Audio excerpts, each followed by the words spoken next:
1 apple, 95 calories, 3 ounces of carrots, 35 calories, 1 tablespoon of peanut butter, 100 calories. Imagine numbers constantly filling your head, always thinking about how many carbs or calories in a food. You can't sleep. You have to constantly work out just to burn those few calories you did eat that day. And just like clockwork, you step on that scale, hoping that number goes down. That number isn't just any number to you. That number defines who you are and what day you're going to have that day. This issue is an eating disorder, but more specifically, anorexia nervosa. It usually starts as small. Maybe you want to lose 5 pounds for the summer, but quickly, those 5 pounds can become 10, 15, 20, to the point where your ultimate goal is to lose the most amount of weight as possible. According to the National Association of Anorexia Disorder, approximately 30 million people of all ages and gender are affected by an eating disorder in the US today. Like many others, I myself have been affected by this demon. I wish I could say that I don't have these thoughts anymore, but some days I am still affected. But with the help of my family and friends and therapists, I'm able to live a more happy and carefree life than I did before. And that brings us today. We're going to talk about anorexia nervosa, what the signs and symptoms are, who is affected, and the treatment options that you may consider. So this is anorexia, and this is a person who has been affected, and here she is recovered. So by Medical News Today, they define anorexia nervosa as a condition commonly involving emotional challenges, an unrealistic body image, and a fear of becoming obese or overweight. So some people may just have a bad eating habit, but some may have like a really extreme workout habit and hardly eat. Anorexia nervosa usually happens around the age of puberty, and 9 out of 10 are affected are girls, and approximately 1% are between the ages of 10 and 25. Anorexia nervosa isn't a hereditary disease, but is often linked by other psychiatric disorders such as schizophrenia, bipolar, depression, and obsessive compulsive disorder.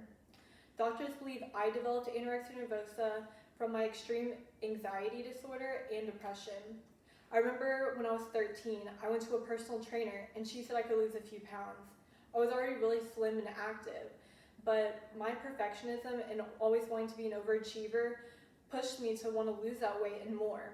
I got positive feedback saying, wow, I looked great, and what my tips were.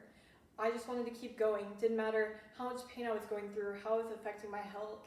As long as I was getting this feedback, I would keep on going. And that brings us to the signs and symptoms. So some of the common signs are always wearing baggy clothes because you want to hide your body from others. Another sign is always feeling tired or lethargic and having no energy, and also having unhealthy food habits and cutting out certain food groups. Some symptoms are hair loss, absence of period, and obviously underweight and not having any energy. So personally for me, I had no energy. I was constantly tired, always wanting to go to sleep, and just to stand up, I had to hold on to a chair because I felt like about to pass out. But the most severe symptom that I had was my irregular heartbeat. I remember vividly one day I was about to do a mild time trial and I felt like my heart was stopping. I thought maybe it was just a panic anxiety attack because I was nervous about running. But come to find out later, I had bradycardia, which is a irregular heartbeat or slow heartbeat. And my heart rate was around 35 to 40 beats per minute.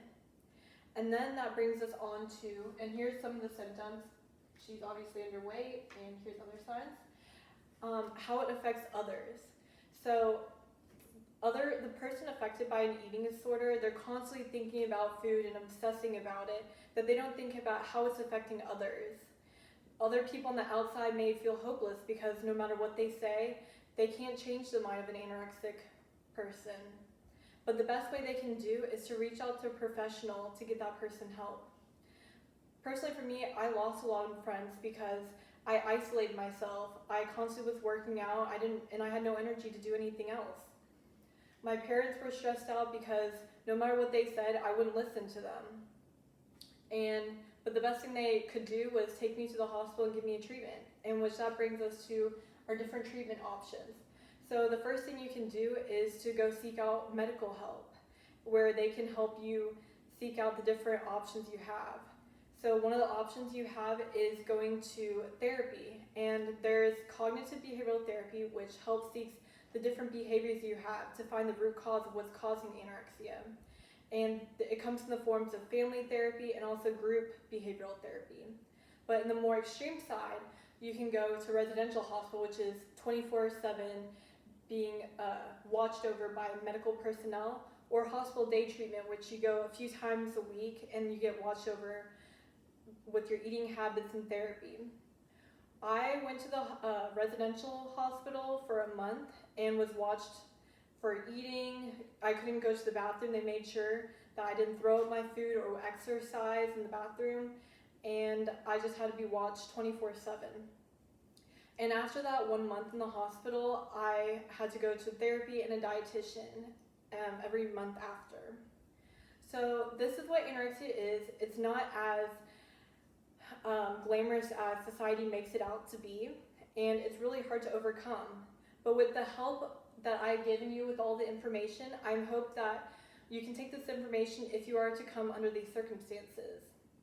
So according to South Carolina Medical Department, approximately 30 to 40% of anorexics fully recover. Even though this is a small percentage, it does give us a glimmering hope of those in the future to recover. Thank you.